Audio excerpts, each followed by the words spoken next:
Controversy. BROOKLYN.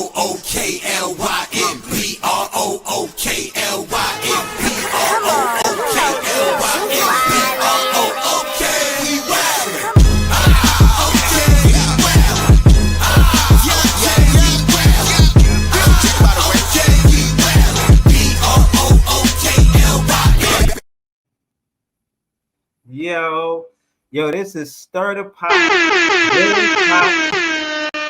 Come get a whiff.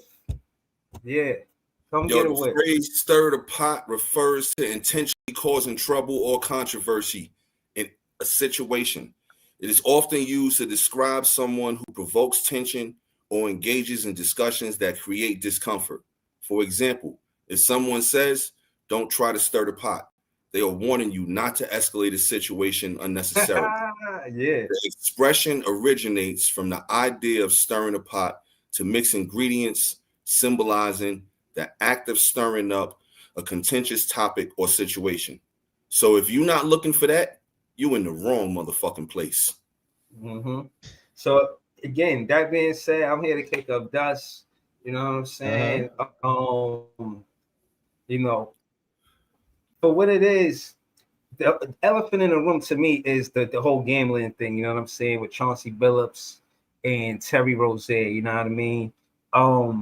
Honestly, I feel like from a fan perspective, you don't think they need money. You talking about guys that make millions of dollars. You know, you don't. How you even get caught up in something like this? And then they talking about the La Costa Nostra and all of these different guys that's involved, and you like, you know, what's going on here? You know what I mean?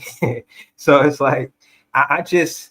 Again, Chauncey Billups is active. Terry Rozier is active. When you see these content creators come out and say this and that is rigged, and then you see something like this come out, it's make me slow down and realize how much credit a lot of these content creators deserve before the news actually puts it out there. You feel what I'm saying?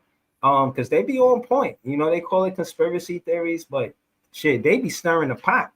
You know, content creators be on point about shit before it happened. You got content creators, nobody can prove it, but the whole thing with and I'm going somewhere with this because this is a court case. You could read the court record. You can see exactly what's happening. Right. No. I'm just saying, as far as the shape of the NBA on how things are going to play out, because it got to impact what's happening now. So wait. So you got to explain this to me, because I don't even know what you're talking about, and I don't know if everybody in the people watching it know what you're talking about, because honestly, the shit that I seen was over card games. Yeah, card games, so and you talking about in the basketball shit too, though. Basketball shit is in it. Hold on. So what you said? Because so basically, I heard something, and I don't know if y'all read this too, but we gotta. It's a whole bunch of stuff. So with Damon Jones in particular, it was something, because you know him and LeBron used to play on the same team. They tight, like they played in Cleveland together back in the days. I even think they played in Miami too.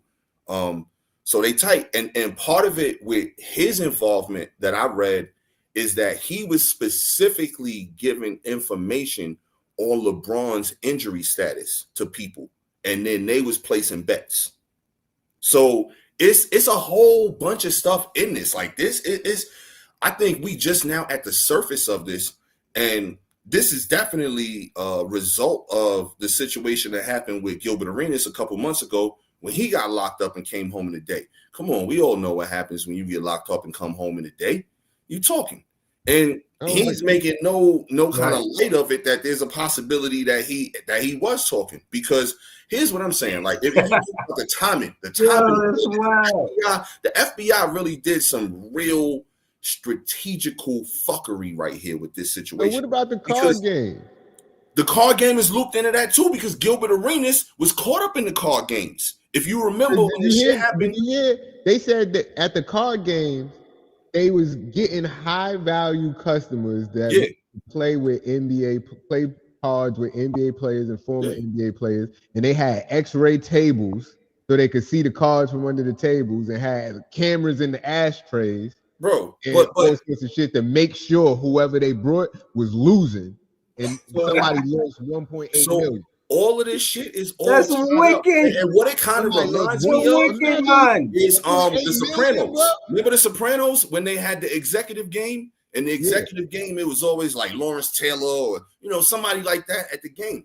This is exactly what this is. Yo, come on. We all know art imitates life and life imitates art. It goes hand in hand with each other.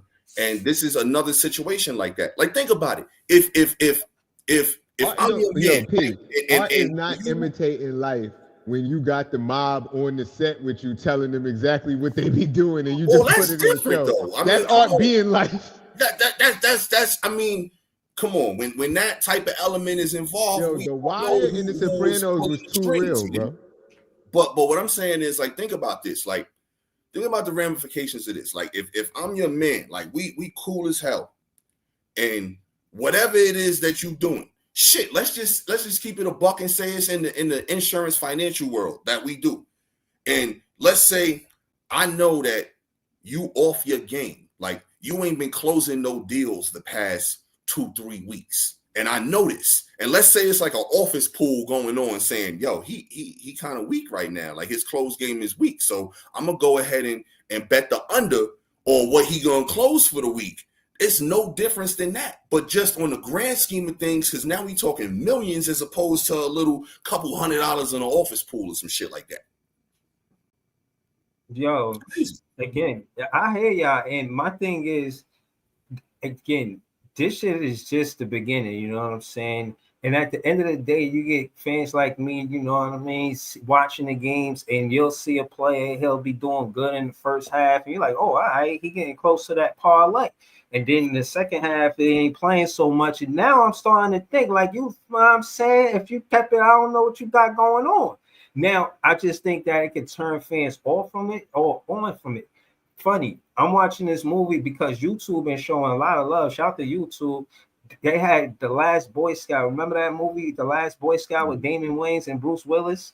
The whole premise of I'm watching that movie, but parlaying into this conversation, the whole premise of the movie was how the mob was connected to the legislators and they was trying to do this and that so that way they could legalize gambling because so much on and so forth.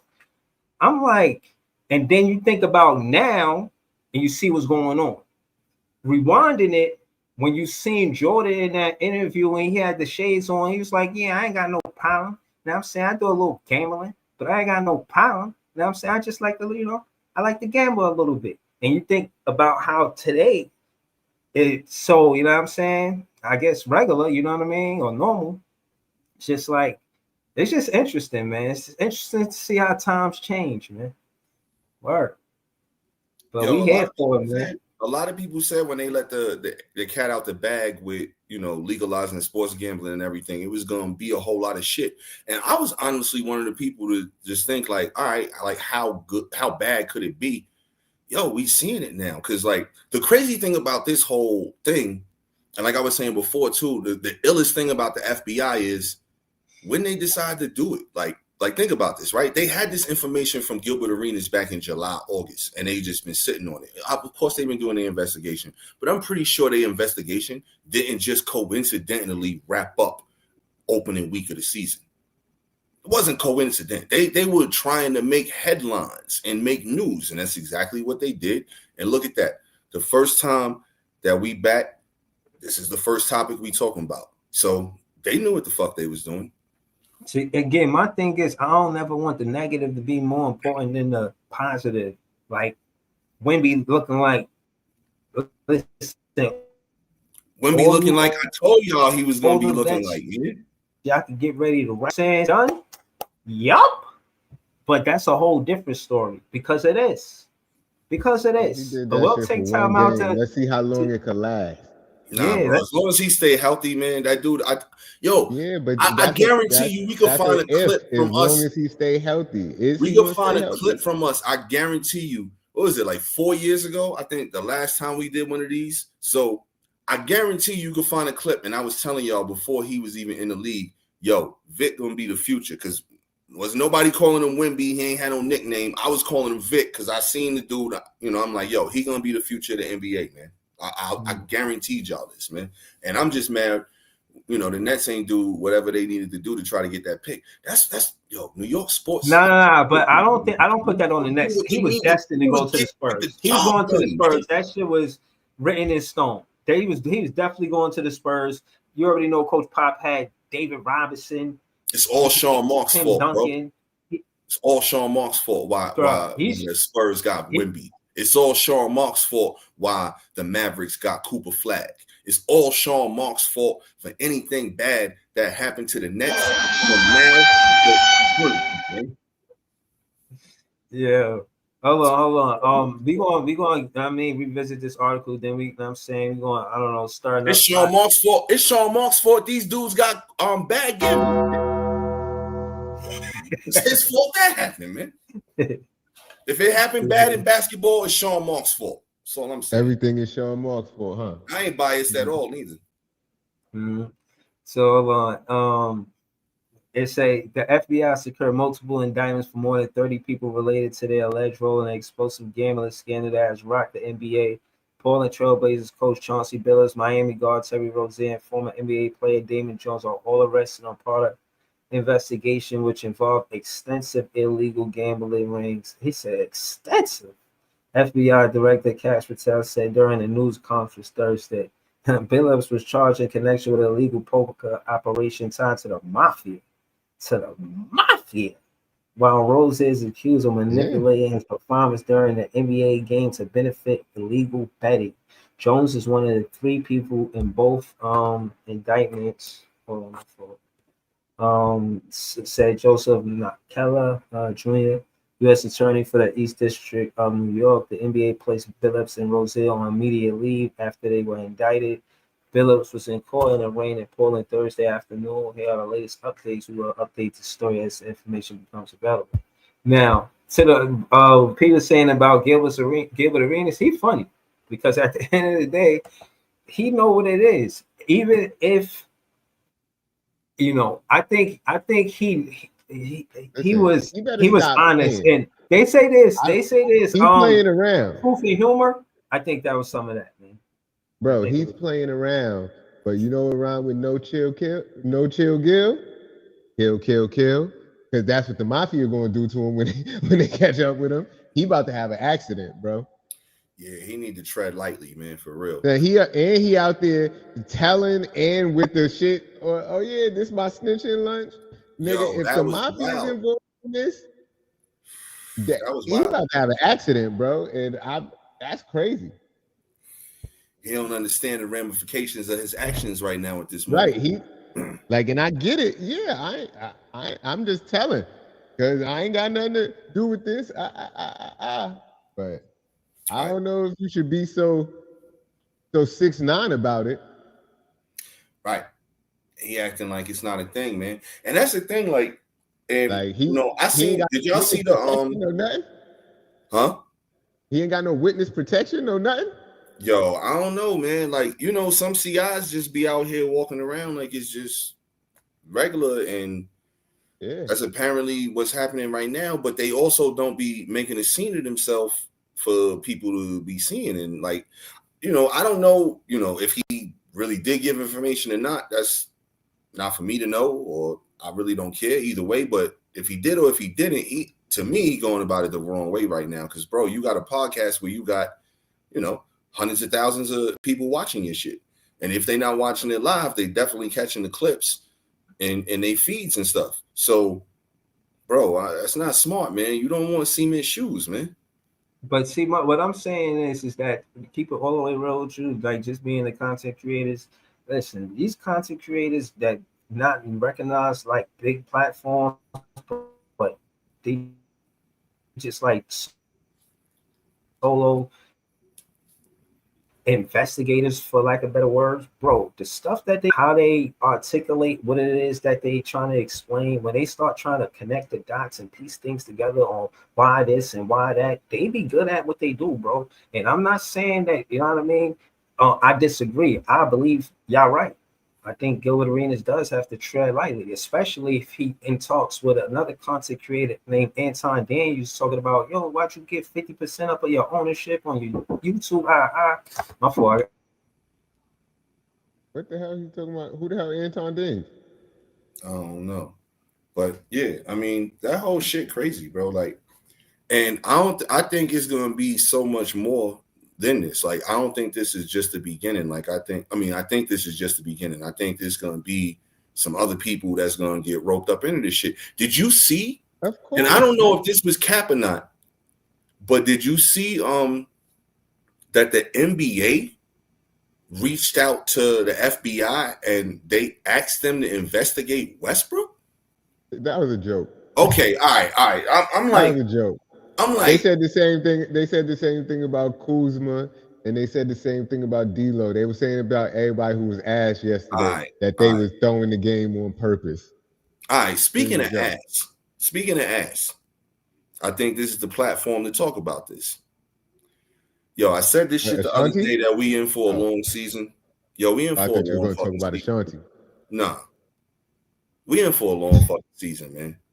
Yo, you can't come out. Hold up, real quick. Hear me out. You can't come out on opening night with that type of lackluster energy, man. Opening night is when you supposed to. That's the night that you like the most hype for of the whole season because everybody's 0-0. Everybody got a chance to really show and prove who they are and what they could do. Mm-hmm. And what happened? These dudes went out there and got smacked up worse than anybody else on opening night. Like everybody, for the most part, had competitive games. That is incorrect. There was one game that was worse. But Utah and the Raptors whooped ass. But yo, both of them was open. Nah, man, you can't come out and get 21 on opening night. That's just, to me, that's unacceptable. And yo, against Charlotte, nah, man. Against Charlotte. Nah, yo, I'm gonna keep it real with you. Shit happens, and Charlotte got mad. Charlotte got mad talent when they got their team. They got a number 1 pick, a number 4 pick. You're supposed to give it the gusto, man. Mm-hmm. Yeah, you can give it the gusto and still get your ass bust. Like I played somebody in the park the other day. He gave the gusto. If that was the gusto, man, that wasn't it. Man. Jordy Fernandez didn't play Cam Thomas in the third quarter. That was crazy. Like just and again, being allowed to still not get timeout being called after they just walking right past you. They just walking past at this point. You know what I'm saying? Like they're not gonna take no jumper. They're gonna go right past you and they're gonna go to the basket because you're not gonna stop it. And you just gonna, you know what I mean? It's unfair for us to watch as fans, man. That's the coach's game plan, man. That was the coach's game plan. I don't blame that on the players, man. It's opening. No, I'm not blaming it on the organization. I'm blaming it on the organization. It starts from the top, man. It's the general manager's job to hire the right coach and get the right players. If you don't got the right coach and you don't got the right players, it's the general manager's fault. And when you losing, it's either one or the other or a combination of both. But they losing on purpose. They want to lose. Again, we got to go through this shit again. We went through this shit last year. We got to go through this shit again. This stupid-ass owner just said the other day we got 1 draft pick, we got 1 goal for the season, and we aim to get a really good draft pick. That's what he said out his mouth. Like, me personally, I'm gonna tell you how I feel about this shit. Honestly, I don't give a fuck. I would love for us to be good, but honestly, through my discernment and better judgment, we will not. Know what I mean? As soon as they traded KD and Kyrie, I told you I was in a haze for days, and it's over. It's over. And then at this point, I told y'all, the reason why I'm a Brooklyn Nets fan because I was a Brooklyn Dodgers fan and we ain't even have the Dodgers here. And once I seen that documentary about the Dodgers, that shit made me really have love for it because I used to just be walking around with Dodgers hats on and shit. But then once I seen the history, and the thing is, the Dodgers was ass too until they won. Know what I mean? And that's what I'm going to do. I'm going to stay down. We ass, and we're going to get better, and then we're going to win, and then we're going to be like, it's Brooklyn. No, I'm 100% agreeing with you right there. But all in all, through it, every chance. Remember, they was calling them the bums. If he's the bums, these my bums, man. Fuck it. No, facts. But every time that I get a chance to say fire Sean Marks, I'm gonna say it, bro, because that dude need to go. He's a bum too. To go. Pack him up. Pack Aaron Boone up, and Brian Cashman, and get them all the fuck out of New York, man. Flip him. All of them. I just want, you know what I'm saying, them to listen to the podcast so they can hear that we really talking basketball. If you do what we say, that's what they're gonna hear. They're gonna hear. Nah, they're gonna hear a bunch of great ideas about how to make this team better. You know what I'm saying? And tap in the Big Fan Breezy, tap in the Kitchen Sink, tap in the This Is JTV. This is why we disagree. We see the things that y'all did. Some of it worked, some of it didn't. A lot of the stuff, you know what I mean? We look at it like me and Jay wanted to change the name of the team. Maybe we just like kicking up dust. We say, yeah, we know it's a whole NBA team, but we should name it the Knights. You know what I'm saying? So, you know what I mean? Bro. We had a whole article in the paper called Brooklyn Equal. You know what I'm saying? It is what it is. You know what I mean? We tried, it ain't work, but we still tried. You know what I'm saying? Just because I felt like I was with it because I felt like this team needed. He did an article, a whole article about it. PSPN. You know what I'm saying? I remember that article. It was that was like my favorite article, man, for real. Long time ago. Yeah. I write policy now. I don't write articles no more, man. But now, real quick, yo, New York sports is so pathetic right now, man, and it's making me sick to my stomach because if you think about it, all across the board, it's nothing but dudes that lose and come up short. And the fact, this is how pathetic New York sports is right now, and I'm gonna hit it home with this. The Knicks is the best fucking thing in New York right now. That's how pathetic New York sports is right now. Incorrect again. That's how pathetic. Liberty have won a championship. They won a championship. But they fell flat on their face this year, bro. They fell flat on their face this year. They won a championship more recently than any team in New York. So the Liberty. Hold on. Why they fired the coach in New York? Why they fired the coach? Why they fired the coach? Because they look ass this year. They fell flat on their face this year. They look ass this year, bro. Like the Liberty ungrateful. That's why they fired the coach. The Liberty was not hit this year. They lost in the first round, man. You can't be a defending championship and get packed up in the first round, man. That's what's about to happen. And that's why. Hold on, Jay. Why you saying that?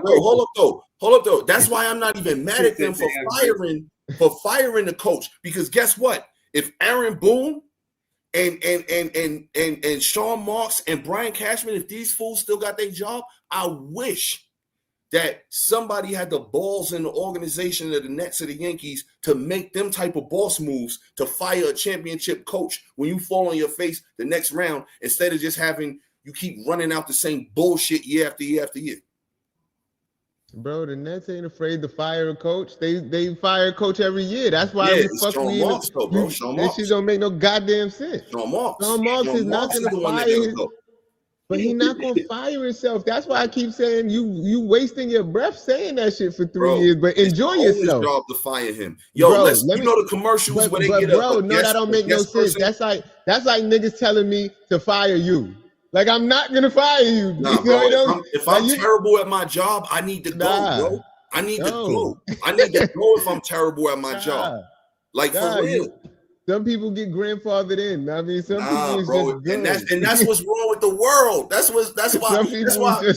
why everything in the world is not operating at its highest capacity, because you got situations like that where it's nepotism or favoritism or whatever it is that's causing people to be subpar at their job. And bro, that's why Bronny James got a job. That's why Thanasis Antetokounmpo and Alex Antetokounmpo got a job. They can have jobs. Because whoever was playing in front of them anyway wasn't going to be playing no way because it's the 15th man. So that is different. When you're talking about the GM or the coach, yo, you running the whole shit, you calling the shots, you got to do your job right. Yo, coaches is hired to get fired, man. No, matter of fact, I'm lying to you. It's not like me firing you. It's like asking you to fire you. Yo, bro, if I was terrible at my job, like I'd step down, bro. To fire yourself. I step down. And if I could reassign myself to another role, I would do that. No, that's what he's going to do. So let's just get he's going to step up. Yo, do anything except for make the decisions. Like, make the decisions on the beverages and the concessions and stuff like that. Like, he could probably do great at that. But like, as far as I'm concerned, he is the weakest link to ever come out of the San Antonio Spurs organization. If you look at all the other people that they've had come from that organization over the past 20, 25 years, they have excelled no matter whether it has been a head coaching position, an assistant coaching position, a front office position. It doesn't matter. They have excelled. The only person that has not excelled that has come from that organization is Sean Marks, man. Pack them up, man. And that's not going to happen. And that's Joe Tsai's only basketball friend. If Joe Tsai sells the team, then Sean Marks will probably go with him after maybe a period of him trying to get the new owners acclimated and finding them a replacement. But until then, it is what it is. Yo, all I'm saying is, Mark Cuban, if you listening, please hear me out. Yo, buy the Nets, bro. Please. He'd pack them up. Mark Cuban would pack Sean Marks up. A lot of good basketball minds would pack. Yeah. So everybody that wanted. I'm curious. Now I want to know who's the Liberty GM, because whoever the Liberty GM, because obviously Liberty, same ownership as the Nets. So that GM made the decision to that's the problem.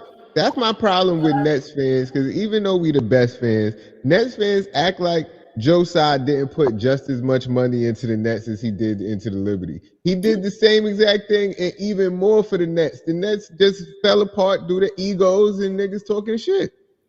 That also, and bro, it's the general manager. Anytime a epic situation like that happens where you basically mortgage the franchise, the future of the franchise to build a GM is some dude named Jonathan Cole. Falls apart, somebody has to be held accountable. And usually that somebody is the general manager. The general manager is not being held accountable, and he's now being allowed to continue to do a whole new brand of fuckery.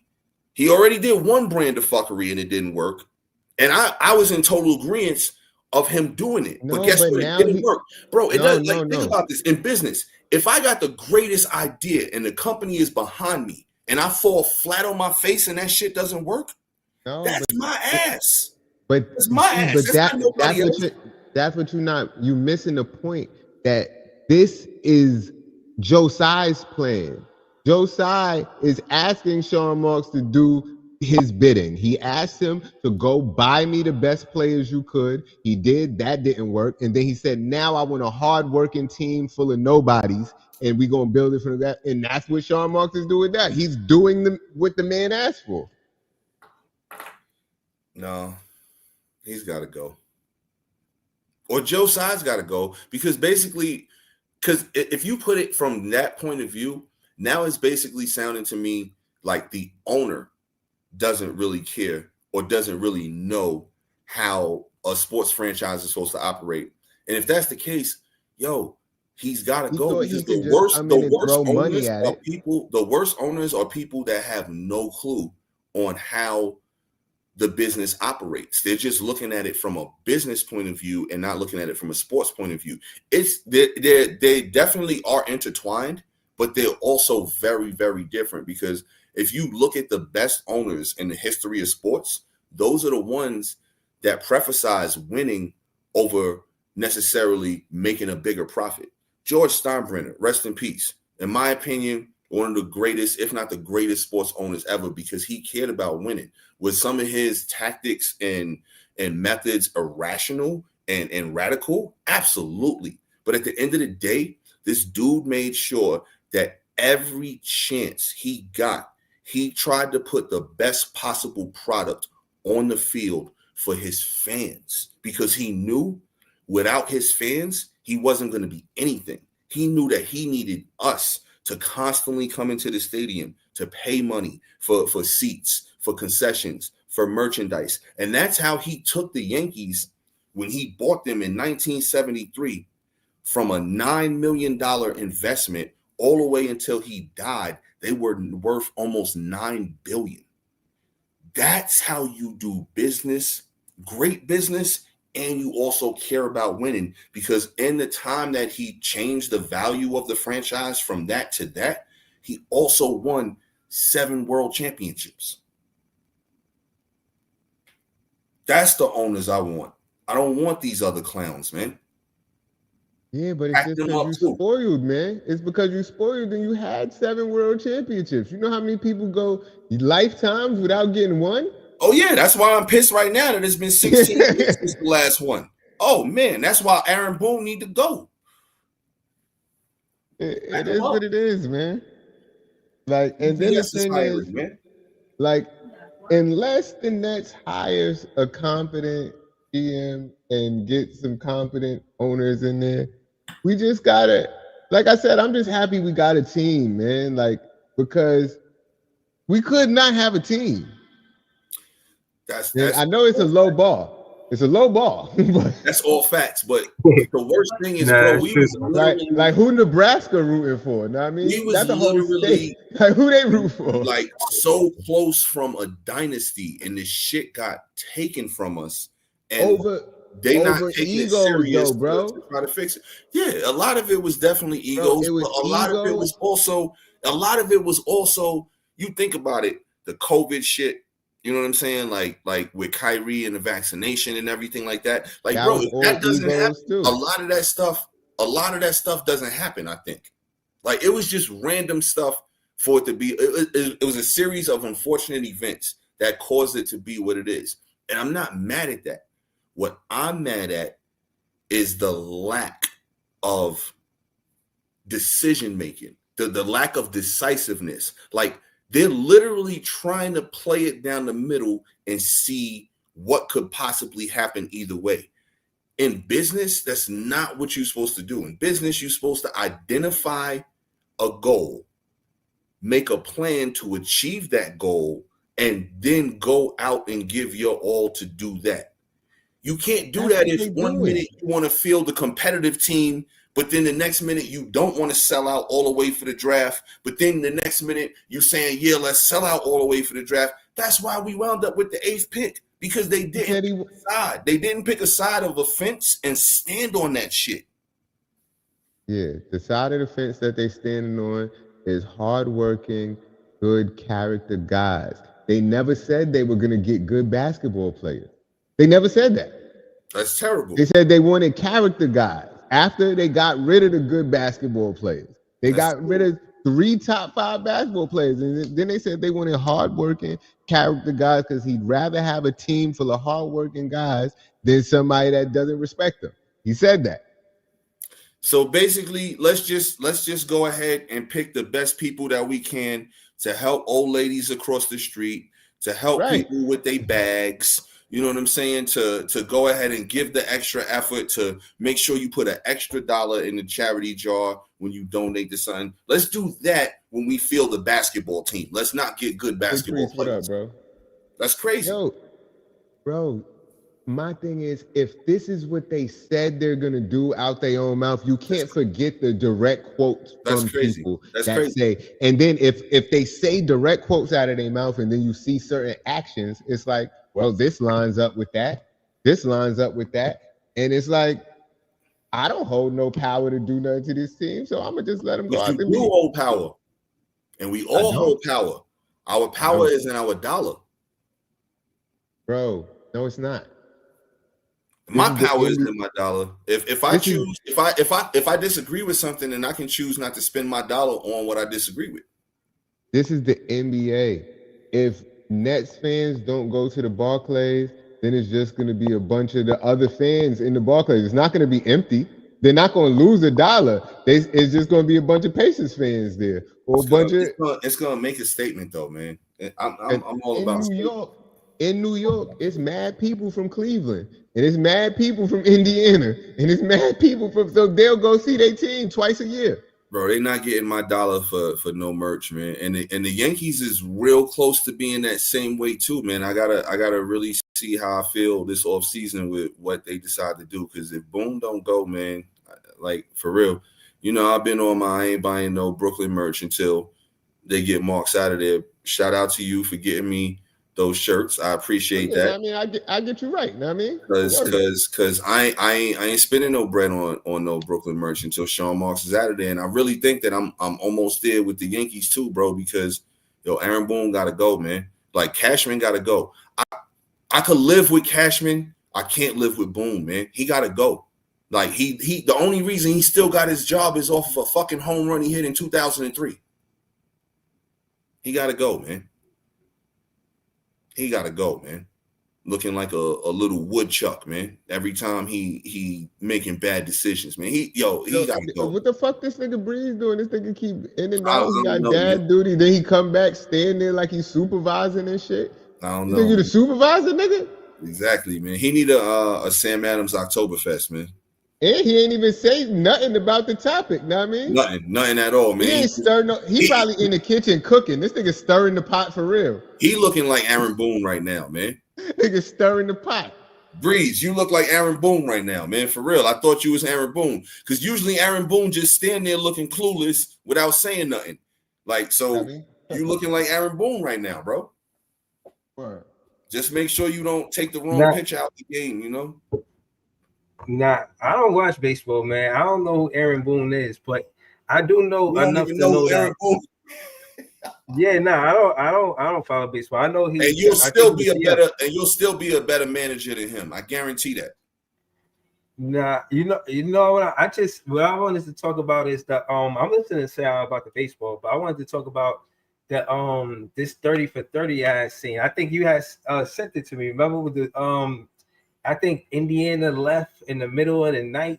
No, that was the NFL. My fault. It was the NFL team. Oh, the Colts, yeah. Yeah, they left Baltimore.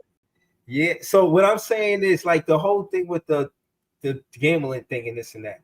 And I'm just thinking about all of the different times where certain events happen and it just seemed kind of mischievous. You know what I mean? Like the whole thing with leaving that night, just the fact that you're leaving that night is saying something. I don't know how the story goes, but that's wild. Yo, they packed up the whole everything, like all of their computers and paperwork and equipment and all of that stuff. They packed it up in the middle of the night in like 30-something Mayflower trucks, the big 18-wheelers, and they moved the team from Baltimore to Indianapolis.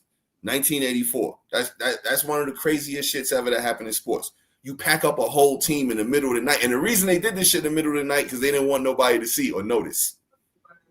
Wasn't nobody going to notice 30 big-ass trucks getting packed up? Right. As long as they do it while people sleeping. Know what I mean? A lot of people going to miss it. Nah, the news caught that shit and they threw that shit on live and ratted everybody out. That shit was hilarious. Well, by the time niggas seen it the next... Bro, who not... Bro, it could be 30 trucks outside right now. I wouldn't know. You wouldn't know. I wouldn't know that. Other people going around that somebody gonna see that shit. No, bro, yeah, somebody gonna see it. You're in the comfort of your home. You're in the comfort of your home. How would you know? But somebody That's what gonna I'm see saying. Like, if somebody somewhere gonna see that shit, man. Oh yeah, they wasn't gonna get out like unnoticed at all. That's what they was trying to do. Like he didn't say 13 trucks. He said 2 in the morning, smooth criminal type shit. That shit sound like some Mission Impossible. If they'd have did that shit during the day, people probably would have stood in front of the trucks and some dumb shit and like, yo, stop, don't leave. Like they trying to, they got up out of there. Yo, Baltimore like a thief in the night. Baltimore loved their Colts. Like they was the shit in Baltimore forever, and then all of a sudden they just decided to leave.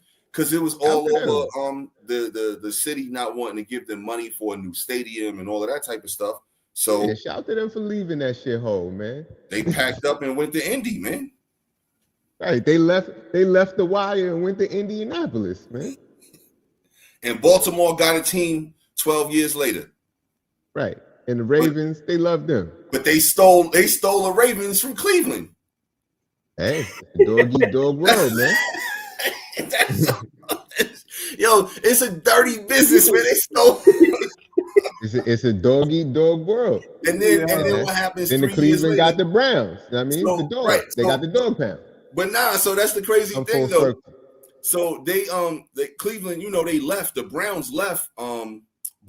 They left Cleveland to go to Baltimore, and their first season was 95. Mm-hmm. So 12 years after Indy got the Colts from Baltimore, the Browns went to Baltimore and became the Ravens. And then the NFL felt bad for Cleveland, so 3 years later they gave them back to Browns. They was like, "They ain't nobody want the Browns, so y'all can have them."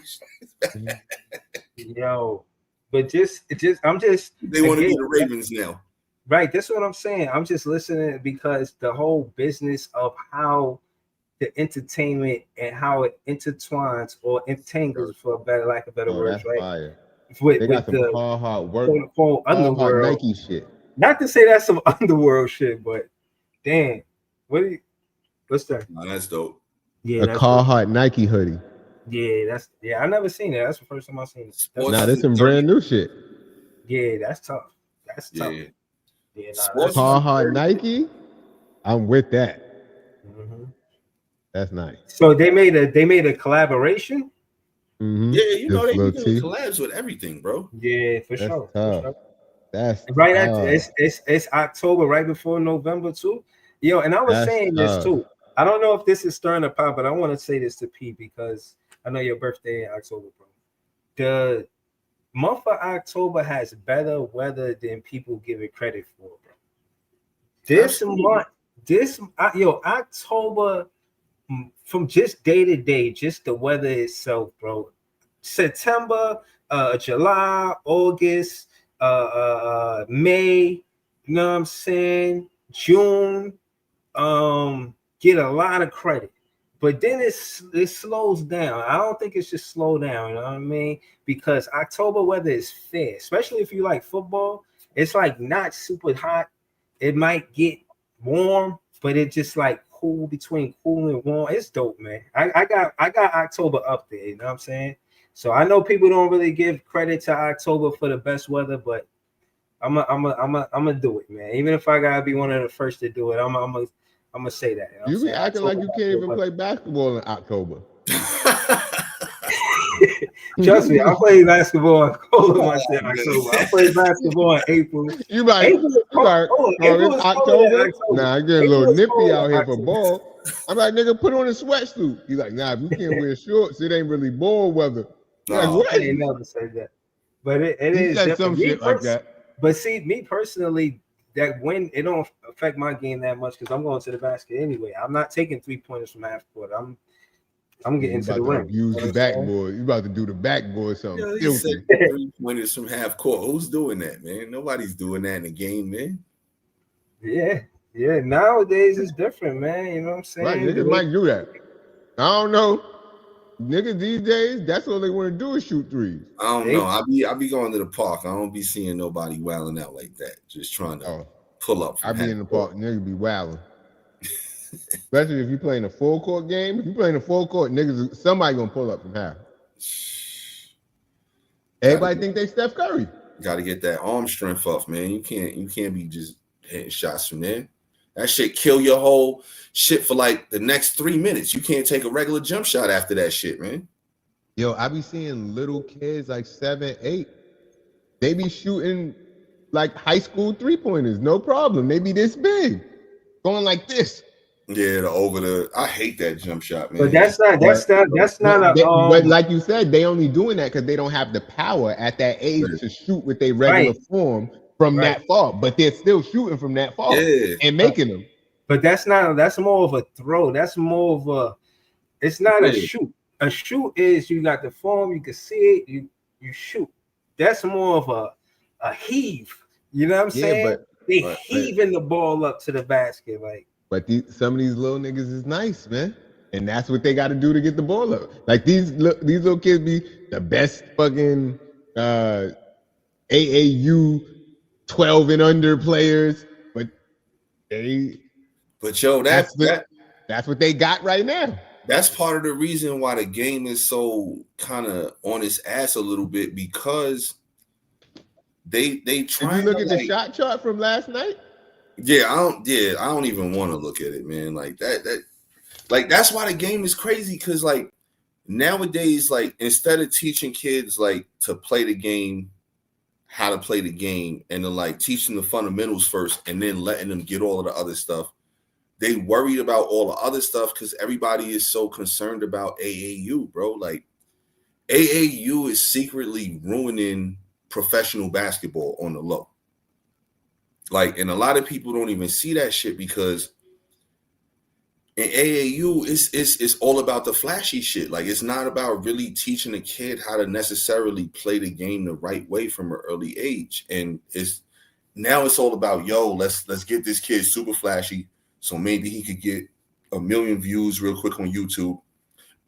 And now his NIL shit is gonna be right in a couple years when he in high school or maybe college, and now he getting that bread. Like the whole mentality. And I get it because it's like, gotta get the bread, but like it's fucking the game up. It's fucking the game up.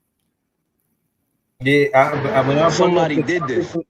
When I brought up the topic in the beginning, I wanted to say that, you know, I started that soliloquy to end it and say you don't have to do nothing to competitiveness in sports. You could just keep that clean. Fans are gonna buy in. If the best team wins that night because they play the best basketball. No, hold on, let me finish.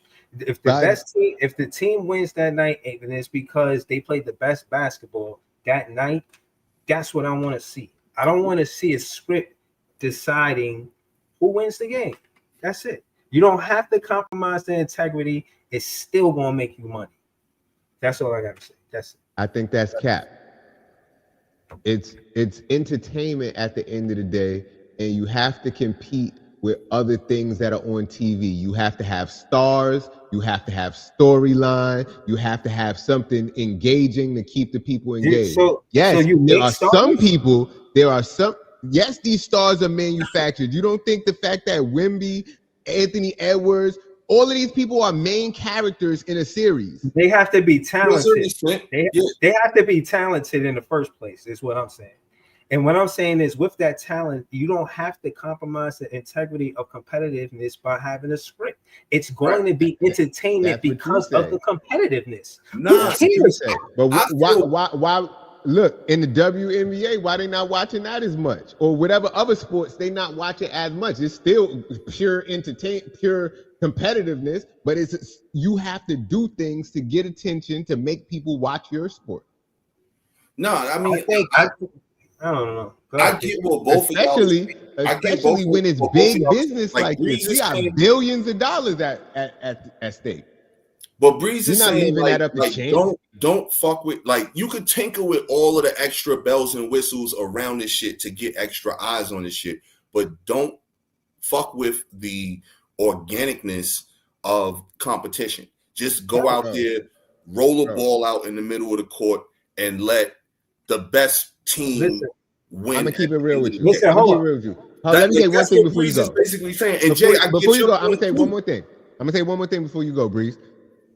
And I said this on your show before, if you are a $1 billion company and you are letting the option of where your top next talent that leads you into the future goes, if you're leaving that up to a bunch of lottery balls, that is irresponsible. Yeah, to a certain degree it is. That is irresponsible business practice. To a certain degree. So what I'm saying is it's all research. What's the best market? You know what I'm saying? It's all research on what's the best market for a team to play in. You put talent over there, regardless of what it is, it's going to change business if you win. The Cleveland was trash. They got LeBron. The economy got better because LeBron came to the city and stayed in the city for as long as he did. Case in point is, regardless of where the talent goes in the NBA, because of the lottery balls and whatnot, it's still going to generate money wherever that talent goes. Don't tell me that Ace Bailey, being in Utah, hasn't brought the sales up in that economy, whether it be the bars, whether it be the sports, whether it be the sports. I don't think he a needle mover like that. LeBron is like, if you like, LeBron changed the economy. Absolutely. Ace Bailey, he might bring a couple hundred extra to a bar or something. He ain't changing no economy, bro. That ain't. Yeah. But my point. Maybe it could be to be determined, though. Maybe give him a couple years, he could change the economy if he does that. You know what I mean? Like, I'm not saying that LeBron as a rookie changed the economy two, 3 games into this season. No, that's different. That's what he's saying. Right? But he's also from Ohio too, so you got to understand it was I know that's the difference. That's like he changed the economy, similar to Derrick Rose with Chicago. Like Derrick Rose made shit jump in Chicago because he was from there. So it's different when you put that dynamic in it. Yeah, no, of course. I know that Ace Belly, he's not from over there. You know what I mean? Case in point is, eventually he will, in my opinion. Now I'm saying all that to say that, yeah, if that's what it is and it's clean, that's where he's supposed to be because the lottery balls win in their favor, then yeah, let it happen like that. But if he was supposed to imagine us, Nets fans, or what it did for us, you know what I'm saying? What if they said, oh, we don't need both of those teams to be good because of yada yada whoopie whoop? We don't know. I'm just saying when you put the when you put the script and you try to say that okay, the fans are going to be happy and we're going to generate X amount of money because we have this script, maybe some of that comes into fruition.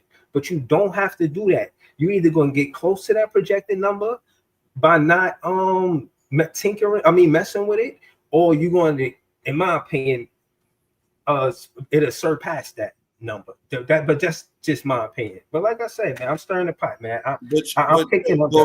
But on that note, though, like even if it was scripted that Utah got Ace Bailey, if you got a real good general manager with the 8th pick and a treasure chest of other picks behind that, that general manager makes the call to Utah to get that pick.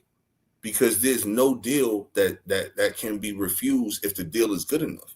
So let's say you package number 8 and 19 to try to get that number 5 from Utah. All right, that doesn't work. Ain't Danny Ainge the one who fleeced the GM before? Yeah, but that was Billy King. That wasn't Sean Marks. Yeah, so it would be a double fleecing. No, but my point being though is, yo, that could have happened. Like to the point of it was a script for him to end up in Utah. No, like any general manager that really wanted him could have moved up to 5 to get that pick. Because if you present a deal to a GM and they say no, and then you counter with another deal, if you really want that, you got the assets and you got the pieces to make that happen. Even if they decided to throw a player into that, they could have made that deal happen. It's a bad general manager decision. But to your point, Jay, earlier with what you said, the reason why they probably didn't do that is because if you look at Ace Bailey's interviews coming into the draft, they was suspect. His interviews was suspect as hell. So going back to Jay's point of the good character people, they saw those interviews and they was like, we don't care about his basketball talent. He's not a good character person. So we're not going to do anything that we need to do to draft him. We'll stay at 8 and get whatever we get. That's probably how that shit went down. So not script, bro. I don't believe that the number 1 pick shit. I believe that's scripted. 2 3s, 4s, and 5s. Nah, fuck that, bro. Top 5 got to be distributed appropriately. Y'all can have whatever's left. Number 1, absolutely. I agree with that to a certain extent. 2s, 3s, 4s, and 5s. A lot of times, don't nobody remember them people, man. A lot of times, they said this draft is supposed to be generational. Remember them people. Even the number 1s that suspect that don't turn out to be good, people still remember them because they was number 1 that year. The 2s, the 3s, the 4s, the 5s that don't pan out. Now, I'm not talking about the Westbrooks at 4s or the Hardens or the Penny Hardaways at 3s. I'm not talking about like them dudes. I'm talking about the dudes that be complete misses, like the Markelle Fultzes and people like that. That be complete misses. Yeah. I mean, I don't know, man. Sports is quirky right now, you know what I mean? I know they're going to do a good job in trying to, make basketball more important than all of this other stuff that's going on. But listen, man, again, when it comes down to the entertainment side of it, I don't think you have to tamper with it at all. I'm excited about the positive in basketball, just the player, Wemby, Anthony Edwards, like you said, to set the tone in that first game. That's a tone setter.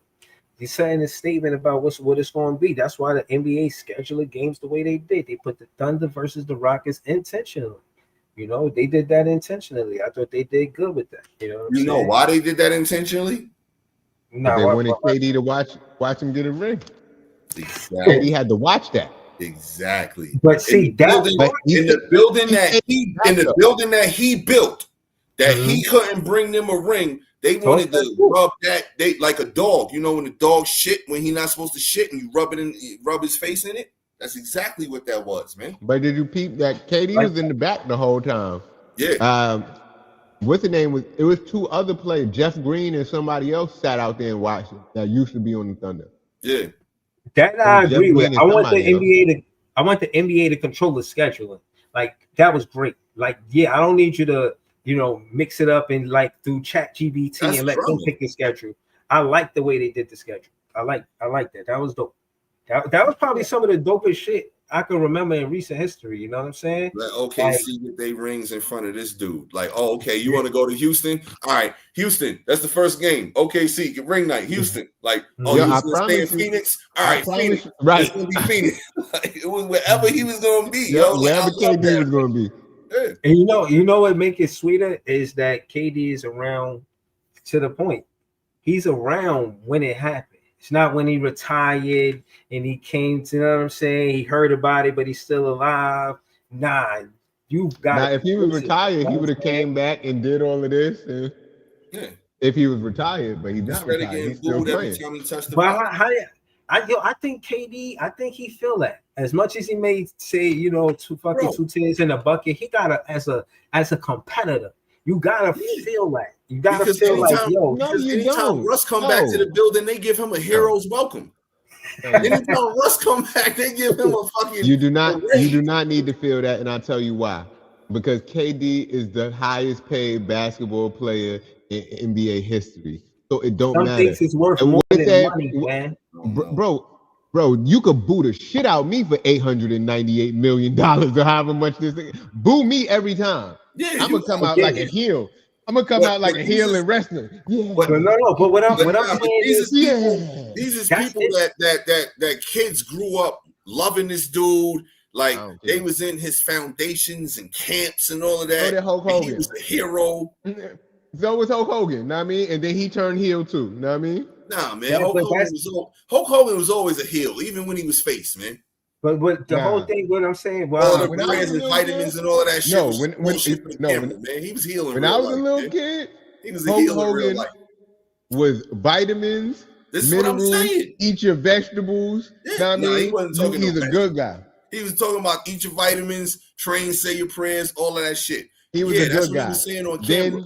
He was a heel in real life, bro. He was a heel in. That's what I'm saying. Yeah, but I ain't talking. That's what I'm saying. He always been a heel, man. Man, Hulk Hogan been super heel his whole existence. Ask anybody in the wrestling business, bro. Yeah, but I'm talking about the business outside. Sometimes you got to be the heel. Yeah, we all put on the suit and tie and smile, man. Smile for the camera. I got no problem with boo me. You see how, but look, it's still entertaining. They ain't got a regular do no extra shit. You ain't got the fact that it's that competitive a league where Kevin Durant, the story, that narrative, that's going to be a 30 for 30 one day from SportsCenter, bro. That whole relationship, who won a championship, why they didn't stay together, and you hear the story from from James Harden on that Netflix special, bro. He like, yo, they broke us up. He's like, we was competing, we was losing to champions. Like, I was there for 3 years. We was open since I was a rookie. Harden. It's not verbatim, but that Netflix special started. I actually watched it because you was mentioning it on the podcast, Jay. So I went to go watch it. Yeah, I went to go watch it though, bro. Word. Yeah, and that he was Harden because KD was like, yeah, ask Harden why we broke up. You know what I mean? KD was, you know what I mean? You could tell it, in my opinion, bothered him. I thought he was talking about the Nets though. No. That's what I thought he was talking about both situations. He was talking about Harden was talking about the OKC Thunder situation and how, you know what I mean, he felt like the franchise could have did right by him and kept him. And then and then KD and another part was talking about how You know what I'm saying? You should ask Harden why the team broke up. That was the Nets he was talking about with that one. I know for sure. Yeah, that was when he said that part, Pete. He was talking about the Brooklyn Nets for sure. But both of those teams is both dynasties that never happened. Like, yeah, in my opinion, three of the greatest dynasties that never happened over the last 30 years in basketball is them two teams. The OKC Thunder, when they had baby KD, Russ, and Harden, like, yo, that Sam Presti been a beast as a GM. That's how you GM from the Spurs organization, not this other clown that's in Brooklyn. But anyway, you know what I'm saying? Like, then you go to the Brooklyn team, bro. Like, you got KD, Harden now in their prime back together again, both of them. And then Kyrie, that squad could have won a couple chips. And then the Penny Shaq Magic, bro. Like, them three teams, like, should have won multiple championships together.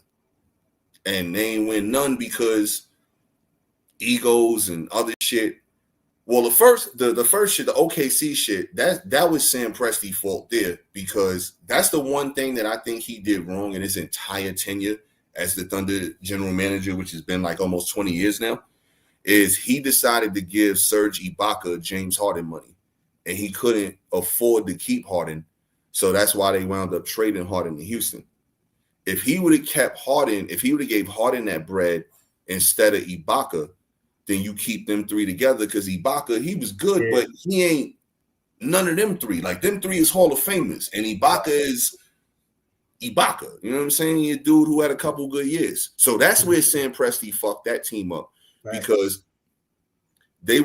he drafted them year after year after year. It was KD at number 2 one year, and then it was like Russ at number 4 the next year, and then the next year after that, it was Harden at 3 and Ibaka at like 12 or something like that. So Harden and Ibaka was both rookies the same year, so they was both on the same timeline for when it was time to for their rookie contract to be up to get that re-sign. So he gave KD the re-sign, he gave Russ the re-sign, and when it was time to pick between the two the next year, he only had enough money for one. He gave the shit to Ibaka instead of Harden, and that's what fucked the Thunder up.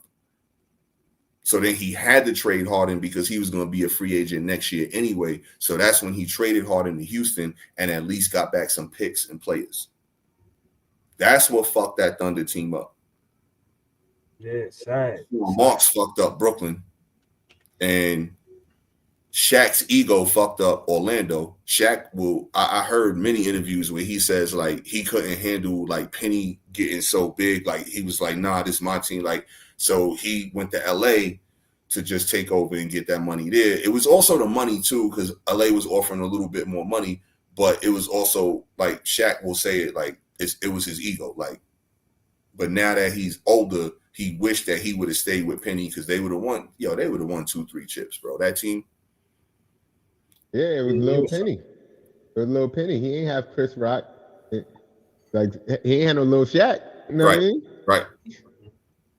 He wasn't fucking with Tyra. You know what I'm saying? Like, you know, it was like Penny was lit. Like, so, but if you look at that Thunder team and that Magic team, bro, they was both a bunch of young dudes that the teams drafted, and they built like these super teams from dudes that they drafted, and all they had to do is just find a way to keep them shits together. And basketball history, as we know it, could be different. Mm-hmm. And again, like I was saying, championships from them two teams probably. Right, and my thing is, I don't see why, you know, some teams don't like the teams you mentioned take the page out of the Utah Jazz book. You know what I'm saying? Like, I think that the Utah Jazz with Stockton, Malone, and Hornacek, they were formidable opponents. They never won a championship, but when you look at how long the tenor between Stockton and Malone is, there will never be that without a championship. Never. And what I'm saying is that rookie scale contract is what it is. When they get to that 4-year mark, that's what it is. We're going to keep them or not. And a lot of times they should keep them. They should give them more than 4 years to win the championship. You get high draft capital, you get lottery picks, and you only give them a 4-year window and they don't win. That's not on the players. that's on the front office. All of the championships are, for the most part, in year 6. So that means you got to keep them past that rookie scale contract. You know, Boston. Nah, but you gotta at least show some shit, Bucks, bro. You don't need a championship in 4 years. I think you gotta at least show some shit. Like, you gotta at least show that what they're trying to build is working. And I think 4 years is a good term. Let's say, for instance, but the teams you mentioned did do that. The team, the teams I mentioned, they was both in the finals early. But that's what I'm saying. That's what I'm saying. Like, for them not to keep them, that's not their fault. Like it is, because you said with Shaq, yeah, Shaq and Penny, they went to the finals in what, 95? Shaq rookie year was 92, Penny rookie year was 93. And they in the finals in 95. That's a rebuild. KD and the Thunder and them. KD rookie year was like 07, 08, something like that. And then Westbrook was the next year, and then Harden was the next year. And I think they was in the finals either Harden rookie year or his second year. They was in the finals against Miami, like right there. Like if you cooking some shit up, them boys is gonna figure it out and make a run. And in both instances, look at the Orlando team. They took down Mike and them boys. Yeah, it was Mike coming back after his year and a half off of basketball, but they took down Mike and Scotty. You look at the Thunder, they took down Dirk and them, and they took down Kobe and them. So it's not like they taking down puppies. They sparring with the big dogs and they taking them down. So you know, if you cooking some shit up, you cooking some shit up. Yeah, and if you're not, fuckers is expendable. Yeah, so that's what I learned about basketball for the most part, just studying the game. It take more than 4 years. So sign those players, you get that high drive. Bro, you just disagree with what I just said right there. What? You literally 4 years, you know you're doing some shit. Bro, that's not the so you get but I'm not saying what I'm saying is but if you're not going to the conference if you're not going to the conference finals in 4 years, pack them up. So what happened? So what happened with Jamal Murray and Jokic in their first 4 years? Bro, Murray and Jokic are low draft picks. Murray wasn't a super high draft pick, and Jokic was a second round draft pick. That's a total different timeline you working on. We talking about top picks, bro. We talking about dudes that's picked in the top picks. If you not making it happen, reshuffle the deck. Like, there's a reason. Think about this, right?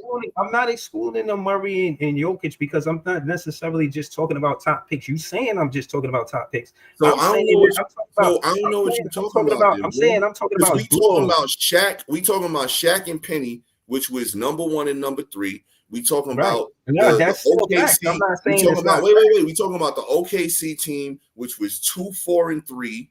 You know what I'm saying, with KD, Russ, and Harden. So that's what I was under the impression we talking about. Is teams. I'm saying it's not the those are the ones that need to be on that quick scale, because if you got a bunch of top picks on your team and y'all not winning and y'all still drafting more top picks 3, 4 years later, there's a reason that you back there at that point in the draft. So what I'm saying is like, now you reshuffle the deck because now you got top picks all over again because your top picks before didn't get it done. So now you got a chance to get it right this time. So that's why you're supposed to get them out of there. Once you talking like dudes that's picked in the 20s and the second round, that's a total different timeline because my main point is that. But what's expected of those people is nowhere near what's expected of those people drafted in the top 5. People drafted in the top 5 is they are expected to carry the meal for everybody. I'm saying cause of teams usually win within that 4 to 8 year window. I'm not saying there aren't examples, regardless of the draft pick, but the core, whether it be a high draft pick or a low draft pick, the cores of teams usually win in that window of 4 to 8 years. That's Give all me I'm saying. example, because I'm not saying you're wrong. I'm saying that I know what I'm saying about what basketball. you're saying. So now I'm asking for an example. You're saying cores of teams win from 4 to 8 years. Give me an example of what you're saying is a core of a team that has won in 4 to 8 years. Like two shot creators. No, I'm saying like actually give me an example of a team like that. Jokic and Murray. Jokic and Murray was teammates for that 4 to 8 year window. I don't think it was that long though, bro. No, I'm not. It was more than 4 years, less than 8 years. I know that. I don't think it was. I think the first time they went deep, they were together for like 2 or 3 years because it was in the bubble. If you remember the first time they made it deep. See it, and again, I think we're disagreeing here. I'm not saying that a team has to win a championship in 4 years, but you got to show me something. You got to go to a conference final. Of course. You got to go to a finals because then if you're not doing that, then you're not building. Like if you're getting knocked out the first round every year, or if you're not even making the playoffs every year, if it's that type of shit, pack them up, man. Yeah, but I'm not. That's not my example. And I know why you saying this because it's your boy. No, I'm not saying that. I'm saying in 4 to 8 year window. I'm not saying. No, I'm not. I already know it, bro. I already know. I'm not saying that. That's you saying that. I'm not saying that. I'm saying in the 4 year to 8 year window, you asked me for example. I gave you 2 examples. So you got Jokic, Murray, you got Tatum and Brown. If there's a 4 to 8 year window, but bro, Tatum and Brown was there early. I'm not saying that you're wrong. I'm not disagreeing with that. But you saying 4 to 8, but both of those situations, they was there before 4. Like this, it took them to win it. Tatum and Brown was in the Eastern Conference Finals. Tatum and Brown was in the Eastern Conference Finals, if I'm not mistaken, in their second and third season. So it wasn't before. I'm not saying that you're wrong. That's why I'm asking you, bro. Listen to me. That's why I'm asking you for an example of a team that's actually 4 to 8, because both of the examples you have given me are quicker than 4 to 8. What I'm saying is winning the NBA championship. It took them 4 to 8 years, that window. And to my point, the franchise has to invest in the second contract, the second extension contract for the duo that you're trying to make a core of. And usually that's 2 shot creators, whether it be Murray and Jokic, Tatum and Brown. And yeah, of course you need more pieces, but again, hence the draft picks. They drafted Murray, they drafted Jokic, they drafted Tatum, they drafted Brown, regardless of the Brooklyn thing and all of that. But you understand how it went down. Case in point is they kept that core. It didn't work in 4 to 8 years, even though they showed potential. To my point, they didn't do that at OKC. They should have kept him. They didn't. Nah, but they did keep the 2 creators. If you think about it, they kept KD and Russ. Remember, KD and Russ was the top dogs. Yeah, but Harden easily showed you that it could be a trio. Respectfully, I don't see how they miss. And the thing is, this is the whole thing with the. But this is the whole thing about the template of the NBA and winning and how it evolves so fast. It don't necessarily have to be a duo. And more times than not, it is a duo, and then you have a third wheel, but I could be wrong. But case in point with OKC, it was clear that it ain't no duo situation. You have to respect them as a trio. And remember Harden was coming off the bench, though. Remember Harden was the yeah, but the impact, I know, bro, it makes sense for him to be a starter. But it gave me the Ginobili feel when he was there, bro. It gave me the Ginobili. I'm not mad at Presti for doing that move. Like conventional wisdom said, yo, I got my point guard. I got my dynamic wing scorer.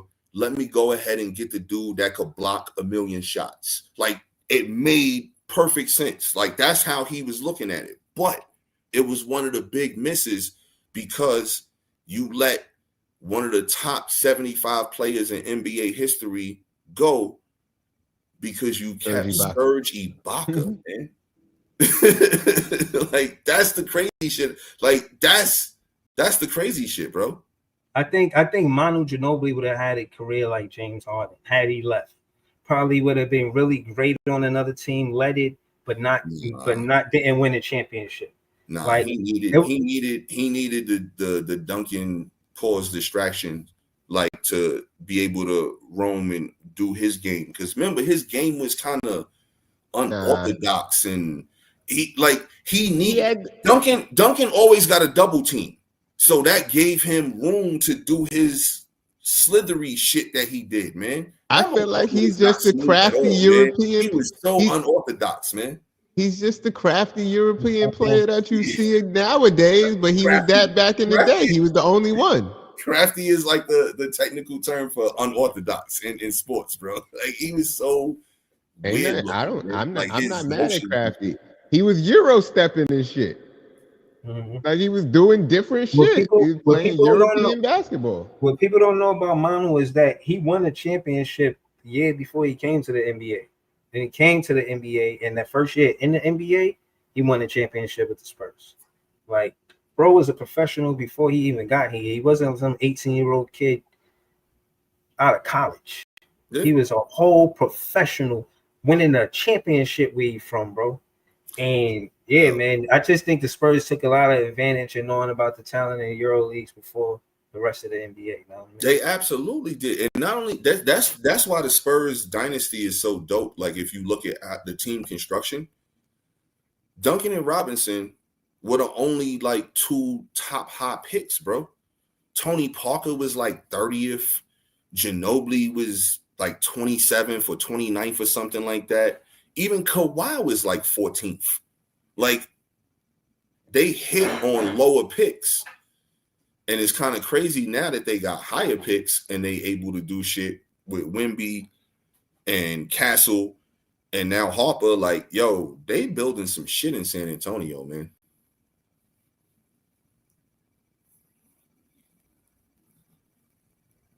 Wemby is looking like a goddamn alien out there, but I don't know. I ain't never seen nobody do no shit like that. Yo, he like a supersized KD, bro. Pause. Like a bigger version of KD.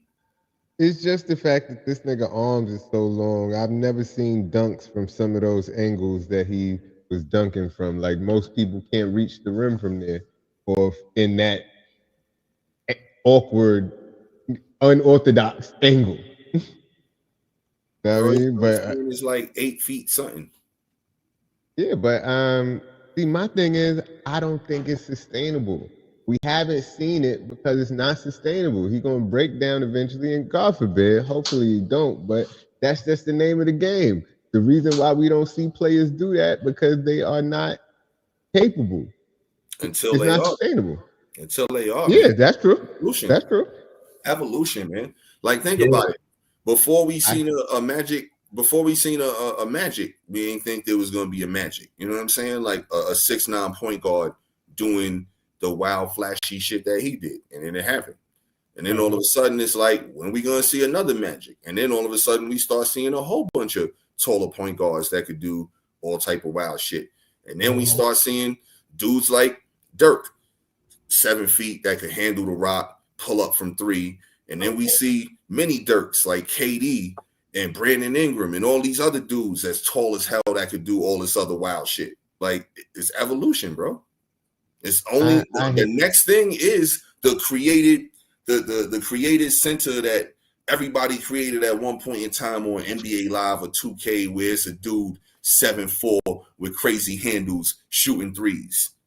Well, that's what he is. But what I'm saying is, is he gonna play for 10 seasons straight doing that?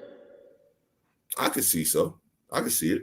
But so it begs the question. It's gonna be an ankle problem, a knee problem, a shoulder problem. His body too big to do the shit he do. They better be putting him with that super soldier serum. And I saw he was over there with them monks, and I seen them monks sit in a vat of frying oil. Like they were sitting in a vat of frying oil, just putting oil on himself, and he was fine. So if he's sitting with them niggas, they might teach him something in the mountain. Yo, every athlete in the world, like, in my opinion, if you're a rookie athlete, the first person you need to try to get number is Braun, to figure out who he worked with, how he's able to play so long, first and foremost. And second of all, if you think about it, from Braun's like year 1 to like year 15, 16, yo, he ain't missed no games. He ain't missed no games, bro. Yeah, even when y'all seen him? Nah. Yeah, I seen it. Me. Yeah, I was about to say, what if it's some shit like that? You go see Braun and Braun take you through the hem treatment. Nah, I ain't see that. But I'm just saying, like, yo, but for real, shit, like, yo, every young athlete in order to be the GOAT. Hold up. In that shit, in order to be the GOAT, you had to get blood from the previous GOAT. So they had to inject you with the GOAT's blood. Like it was a passed down bloodline thing from every GOAT of football. That's what they was trying to say. But that's what I'm saying. Like, this is God-given talent. I do not need you to create me. I'm already created. Don't try to inject me with none of that shit. Don't try to do none of that shit. I'm good already.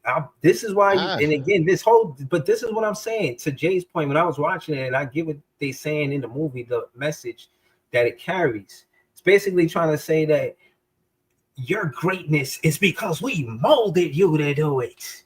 Mm-hmm. So you don't have no greatness. I only have it because you gave it to me. I say, fuck out of here. I had this greatness already. You may be witnessing it, but for you to think that, and it's because 9 times out of 10, you know what I'm saying? They just witnessing it. You know what I mean? And yo, bro, man, that movie had a message. I like the message it had, but the gory shit and all of that, I wasn't really into. Yeah, that was stupid. All that shit at the end was stupid to me, but the message was the message. But look how they turned Anthony Edwards into John Morant in one season, man.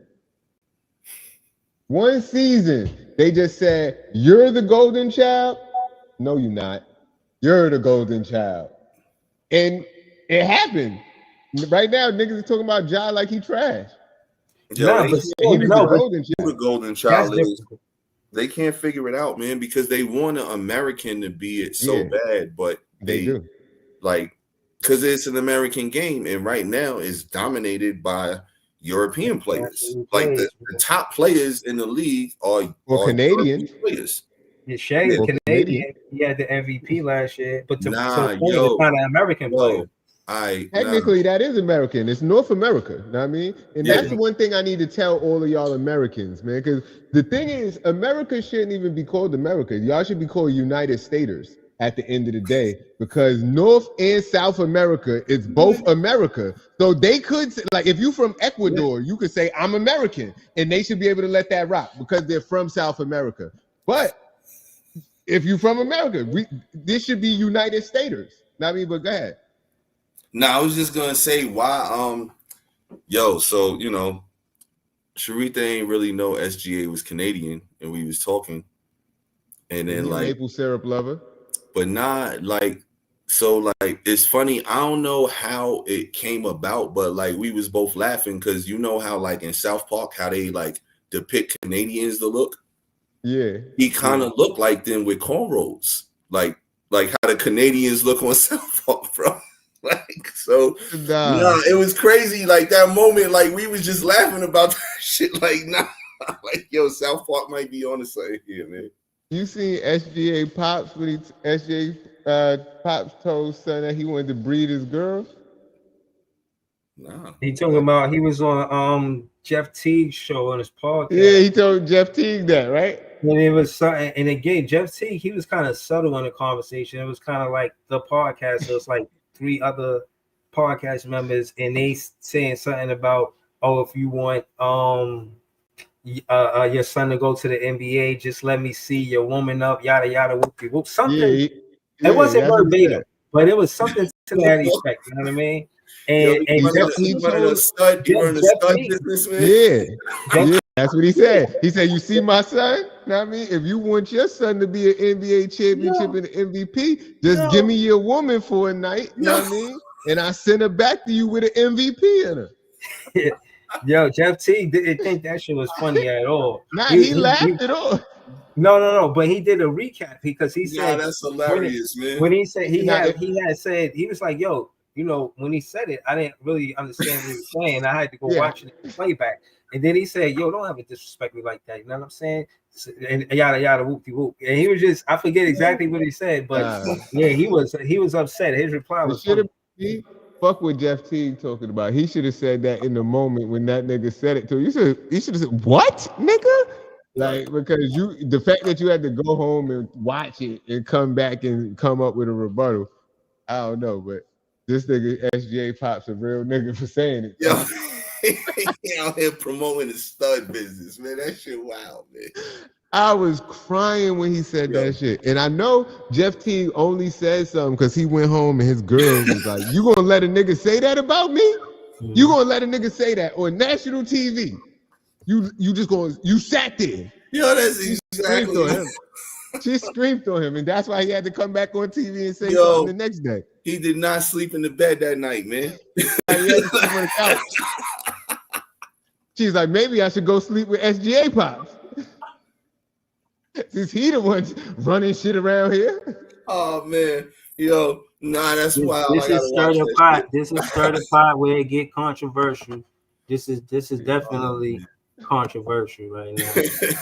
But without further ado, I got y'all, man. Here you go. You got the clip? You guys are basketball dads, man. Saving my greatness. This greatness is saved. I lock this thing up. Don't worry, man. Hey, just give me your girl, and I'll be here. Guaranteed. He has my jeans. No, you can't say that, Pop. OG, I'm gonna respect you. You can't say that. My wife about to be pissed. But he said it. Trade him every day. Like jeans supposed to be trading him. Let's go to the league. He's still going. He said, I know how to make MVPs. I'm sure you guys got. So now you see what he said. He did say something. He did say something, but still, he said, "Yo, my wife gonna be pissed, yo."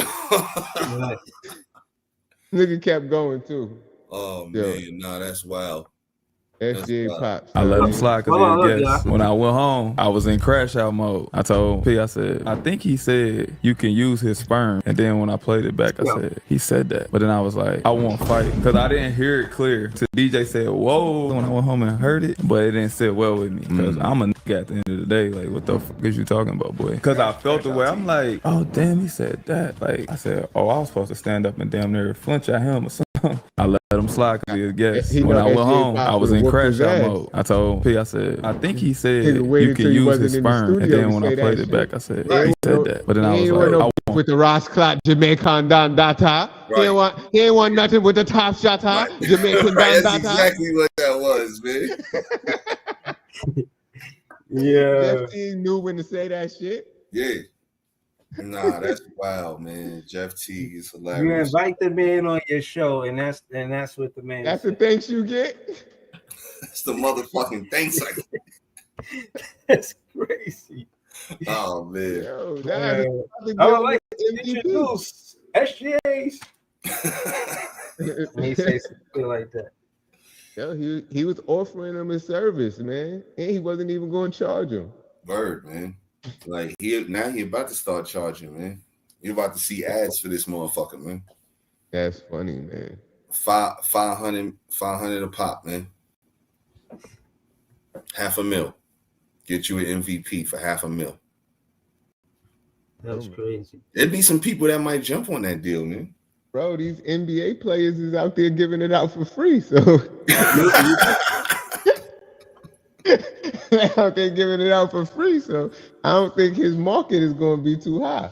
Yo, what's his name? All you gotta do is bump into Anthony Edwards on a drunk night. Yo, AE is a wild boy, man. But nah, your boy, what's his name? That fuck with the old head who got a kid his age. Jalen Green. Josh Green. Jalen Green.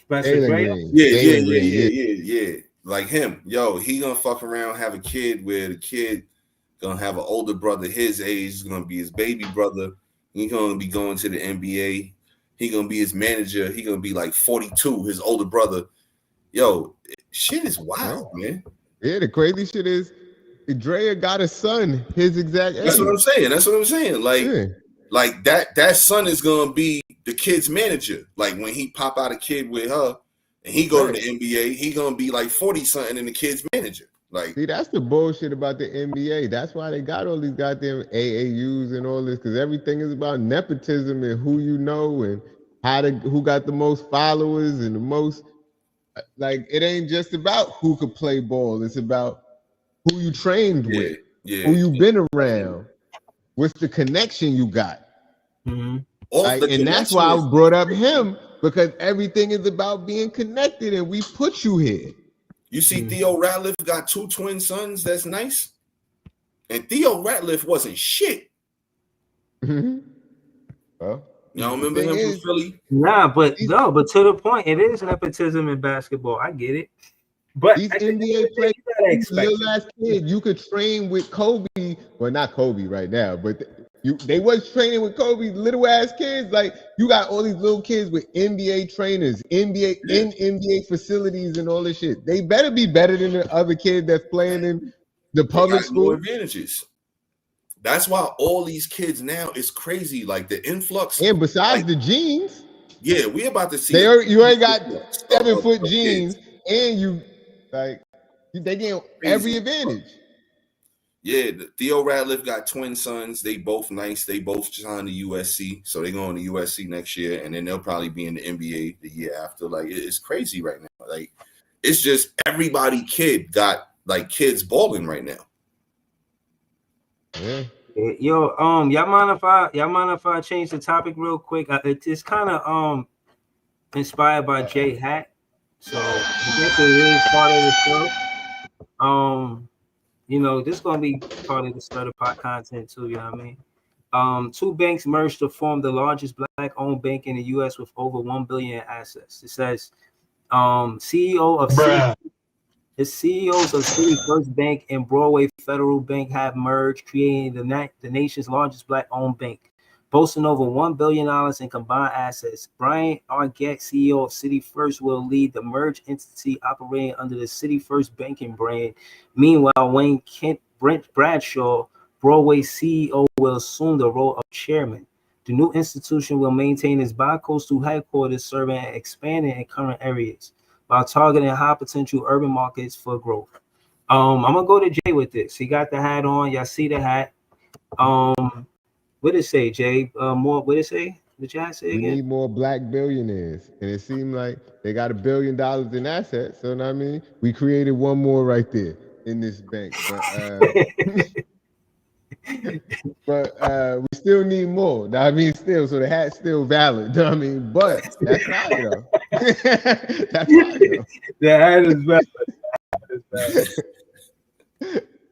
But nah, that's fire though. That's fire though. Shout out, I never heard of that bank though. Yeah, shout out to that for real. When is it? Where's the first branch to be at? Like the specifics, I really don't know the specifics, but if y'all interested in this kind of content, throw some ones in the chat. You know what I'm saying? I'm gonna find time to answer P question more than likely before the show over, but really soon. You know what I mean? But yeah, you know, I just thought this was dope. You know what I mean? My opinion on it is that it's good to see. You know what I'm saying? And I feel like, you know, on the media, it's a lot of chaotic relationships. You know what I mean? For one, I'm gonna keep it real with you. It's heartbreaking to see. You know what I mean? Dame Dash and Jay-Z go at it right now. The new generation that listen to music, the 18 to probably 30 demographic age, they don't know the relationship and the come up between Jay-Z and Dame. And I'm saying that to say they was building an empire. You know what I'm saying? They was going all the way up, like the song, you know what I mean, as black men doing great business together. So to see them where they are now is kind of disappointing. So I bring this to light to say that it's, you know what I mean? It's good to see this because on a daily we hear about the chaotic relationships between businessmen in our community, and I think it's sad. You know what I mean? But yeah, man, that's it, man. You know what I'm saying? But yeah, man, that's the connection. Word. And I was about to say, we don't know what happened between them two grown ass men, so for it to be this way, so that ain't nothing. I've seen Death of a Dynasty. I personally don't give two fucks. I can take a guess. You know what I mean? The connection is that in hip hop, go watch Death of a Dynasty on YouTube if y'all ain't never seen Death of the Dynasty, and that's what I think. You know what I mean? Go look at it. I mean, if you really analyze that movie is hilarious, yo. Yeah. But if you really analyze that shit, that Chinese girl was Aaliyah. Nah, facts. But I don't think that was it. I think it's a whole bunch more other shit that happened. Because like, so ironically, I was talking about this earlier, and like the best response that I heard, because you know this shit's been an ongoing topic for weeks, months, whatever, with Dame being in whatever situation he in. I don't know. I can't speak to that, and Jay not trying to help him without whatever. But who knows what happened between them for it to get to that point? Bleak said that shit. Like he was like, that's between them. You know, I'm basically paraphrasing. I ain't gonna say word for word, but he's like basically that's between them. Only them know what happened between it for it to be the situation that it is. He was like, I know my situation with Hove, and it ain't nothing like that. So obviously, certain lines wasn't crossed. Obviously, some lines may have been crossed, something or whatever. Yo, men is gonna have conflicts from now until the end of time. It's been since the beginning of time. It's going to be to the end of time. And those conflicts is only between those two men. And it's not really, I don't think, my business or nobody else's business. No, I'm not saying, I'm not bringing it up to stir the pot to say I need to know their business or what exactly happened. I'm saying that to the connection from Jay's question is you got businessmen that was doing great business and now they're not doing business no more as black men. And with the bank, you got black men doing good business. That's pretty much the long and short of it. You know what I'm saying? I like that. I like that. Word. But yeah, man, y'all want to start the game? Y'all got anything you want to stir the pot? Any pepper? Well, I think I said mine. You know what I mean? United Staters. You know what I mean? Remember that. You know what I mean? Keep that in your mind. Because y'all running around here talking about y'all Americans. Why Canadians can't say that? They live in North America. What about Central America? What about South America? That's facts. I mean, that's all America. Why they can't be American? United Staters, man. Okay. Word. Heard what he said, man. Nah, I figured we was going to probably take up most of the time talking about the basketball shit and everything because, you know, it's hot off the presses. And yeah, I mean, all right, so what you think about I'm really, and again, it's too early to say, but for starters, I don't like Amen Thompson at the point guard. If they're going to ask him to take the long ball, he was 0 for 7 behind the 3-point line. He was 8 for 10 inside the 3-point line. You're taking away his best attribute by asking him to take the 3-point shot 7 times. Obviously, he was uncomfortable. He didn't hit one. He's an NBA player. He didn't hit one. You know, if he's going to take 17 shots, make 15, make 14 2-pointers inside the 3-point line. Let him take 2, 3-pointers a game.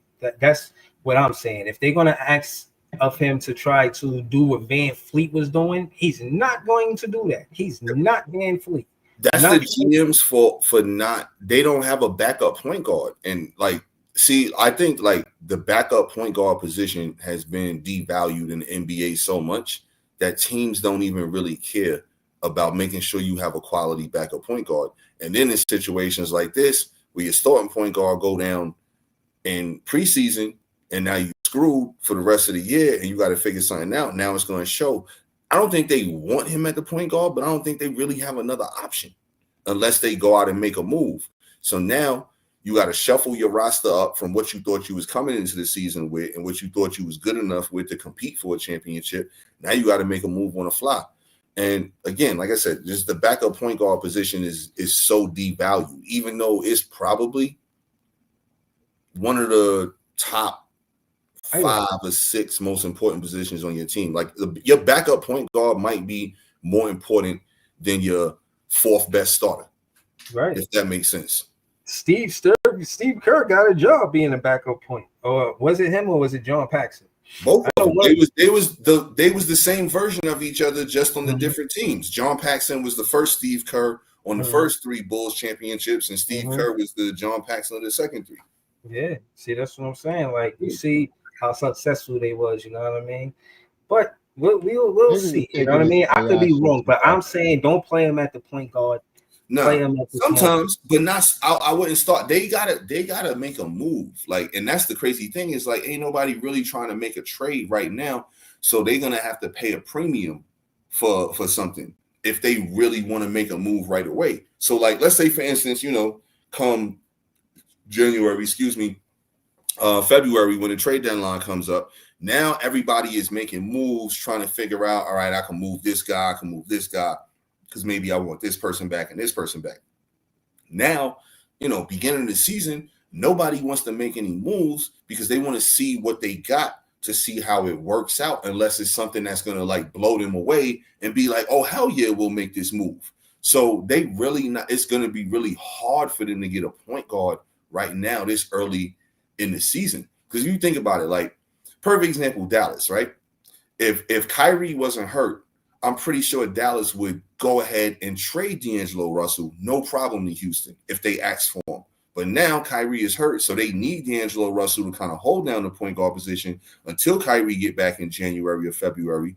So the only way now maybe you could get D'Angelo Russell is now if you offer some shit that you probably wouldn't offer from him normally.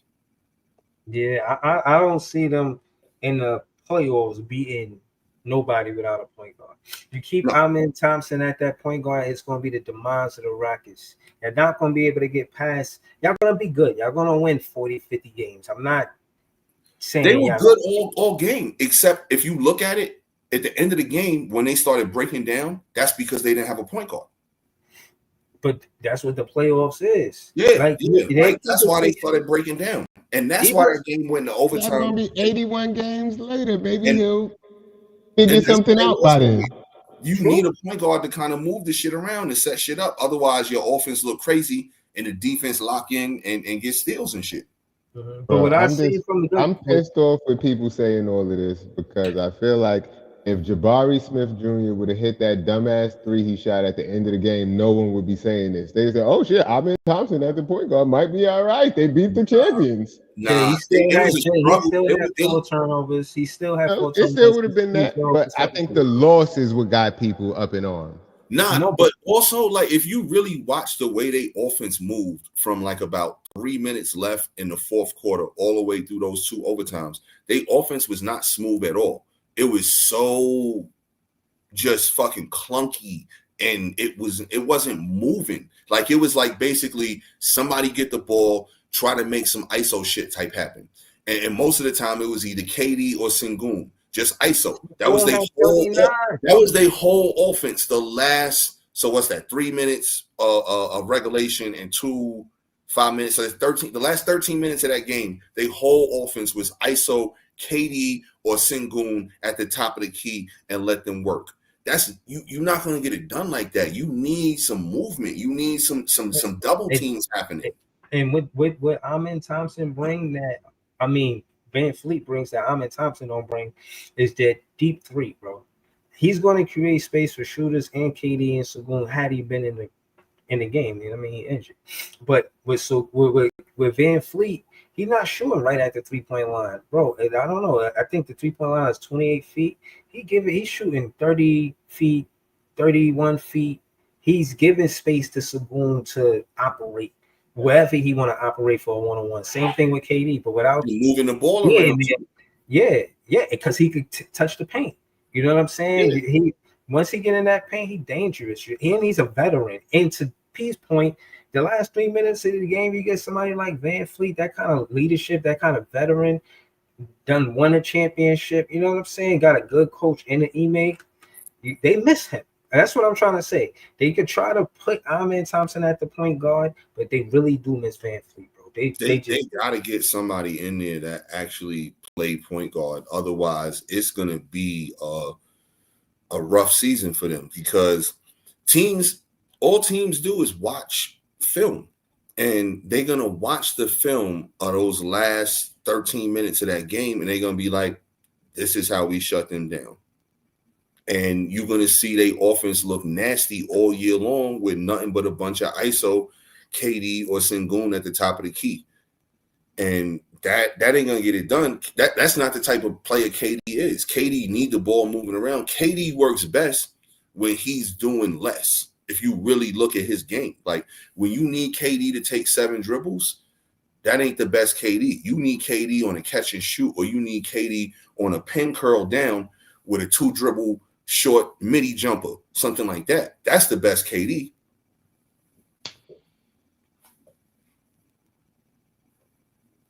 Yo, Breeze just be disappearing, bro. He started a conversation and then just poof, like magic. Yeah, he got dad duty. Shit, man. Dad duty is a 24-hour job with Breeze, man. He got to make sure it gets done. I mean, definitely on dad duty. That's what I told you. It's a 24-hour job. You know what I mean? So you got to make sure that, it gets done. But what I'm saying about KD is I feel like the Rockets going to figure it out. It's the first game. The lineup works for some reasons. It doesn't work for other reasons, but I think they'll figure it out. I don't think it should be the starting lineup, probably, but it could be the starting lineup. But maybe it should just be a situational lineup for certain times in the game. But definitely not the end of the game. Well, if Amin Thompson just sharpens up, like the thing is, players get better. People act like it's going to be they stuck how they is. Like he could get. If he gets some situation, because he's not used to playing point guard. So, of course, his first game at point guard ain't going to be his best game at point guard. But maybe if he gets from the mistakes that he made, he'll learn something and become better at his position. He hurt his foot towards the end of the game, so I'll give him that too. But I don't think I think they need to figure out something at point guard because again, so who should they get then? I don't know, honestly, because like I said, it's too early in the year. Like for to understand who might be on the trade block, and well, matter of fact, I know one point guard that's on the trade block now, Terry Rozier. I guarantee you he's available. Yeah, but for how long? he might be about to go to jail. He might be on his way to a 1-3 or a 3-5 or something. Right, he might not be available for much longer. He might be on the longest yards basketball team. You know what I'm saying? Like the movie. But listen, if he's smart, he gonna snitch just like Gil. Yo, man, snitching Gil, man, snitching Gil. Telling you, man, no chill Gil. That's crazy. He got no chill. Informant lunch. He pulled up to the spot with the informant lunch bag, man. Right. That shit mad funny. Like, yeah, they gave me some good shit in here. And I'm eating. Yo, he was eating the cheese. First 48 type shit, man. Yeah, that's funny as hell. Thing is, he said that already though. He said that he was gonna snitch. Yeah. He said when he walked out of court skipping. Like, yeah, I'm telling. Yo, man, he better be careful, man. That's all, man. You don't want to hear about no unfortunate events, man. Right. They be making some shit happen. Yeah. Like the brakes on your car. Yeah. Then you in the highway. Why the brakes ain't working? Can't stop. Sugar in your gas tank. All of a sudden, your car just stop in the middle of the road. Yo, bro. You better tread lightly. I hope everything is all good with him. But they saying it's the mafia like the movies that I seen.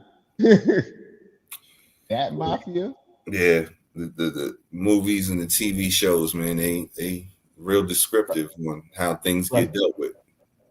Those guys don't like when you snitch them.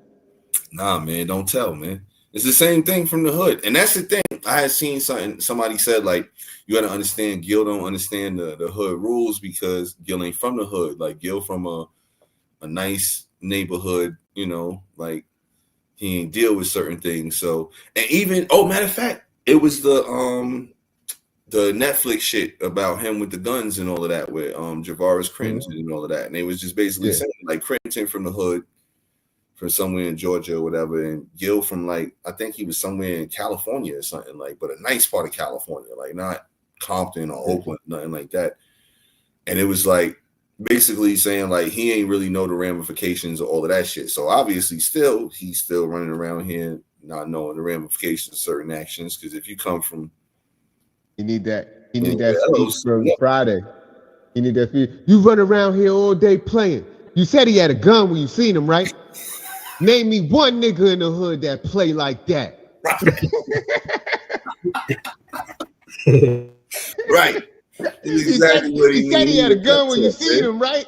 They need a pep talk, man, for real. Because like that's crazy. Because I don't know, man. Like I don't know too many people that come from where we come from that's just gonna be running around here telling on anybody and to tell on them people. People he telling on, supposedly telling on, nah. Cement shoes. That's all I know about that. Is it's a possibility that no matter what size you wear, they got the size for you. You know, right? That don't look good. So I hope. I mean, thoughts and prayers go out to Gilbert Arenas. I mean, man. Hope everything is all right with him. And you know, he don't chill Gil, so he know what he doing. Yeah, all right. Yeah, hopefully he got a back cave or something, man. He could just, like disappear when he need to. Without disappearing, like nah, you don't want to disappear. They still looking for Jimmy Hoffa, man. Like right, you don't want to disappear. You just want to be safe. They're looking for Jimmy Hoffa for 50-something years, man. Shit crazy. Right. They will definitely disappear you. You know what I mean? Like everybody want to talk about this unalive shit now. Nah, they've been disappearing motherfuckers for years, man. Right. It will disappear you. You're like David Blaine. Damn, man. And it don't even matter. Sometimes it don't even be over snitching. It could be over some disrespect, man. Right. This is total disrespect. Yeah, and this is the ultimate disrespect. The ultimate disrespect. You know what I mean? Yo, nah, man. Hopefully Gil all right though, bro. Yeah. I don't know. I think Breeze checked out for the evening, man. It is. I think we've been on for like almost 2 hours though. Yeah. I mean, all right. So if we done stirring the pot, I mean, yeah, I don't think the pot has been stirred. You know what I mean? So it is what it is. But we're gonna try to make this a weekly thing. Popping back up, popping out. This has been the first installment from the old installments, because if you're a true Stir the Pot fan, I don't know if we got any of those, but if you are, maybe 1 or 2 of them out there. If you are, you can go check the Instagram at Stir the Pot, or is it Stir the Pot Pod on Instagram? It's one of those. I mean, but the Instagram is still there, and the clips still be people be commenting. Instagram is still there. I think the Facebook is still there. Like. Yeah, so we probably just make some new clips from this and throw some of the clips on the old. There we go. So it is what it is. I mean, but we back. There goes David Copperfield.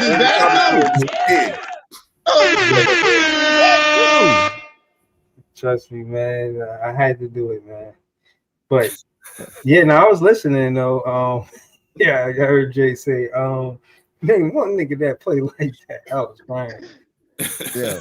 It is what it is. But yeah, so we out. You already know what it is. Salute, safety. You need more black millionaires. I mean, Word. Bank with City First Bank. That's what it's called. City Up. Yeah, City First. Yeah. City Up, Nick. Word. Let's get some info for the next show, bro. Get some info. City Up with City First. That way we can figure out where that is, so we can plug that, so we can even throw some of our bread into that. You know, yeah, City Up, man. Mm-hmm. I got a special surprise for y'all too, a special guest too. No calendar shit, right? I don't trust your special guest. No calendar shit, right? That's what I'm saying. Like, no. Okay.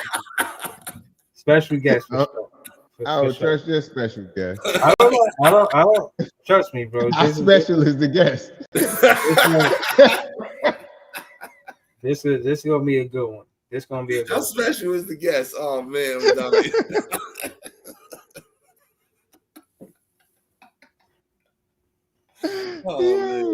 Yeah.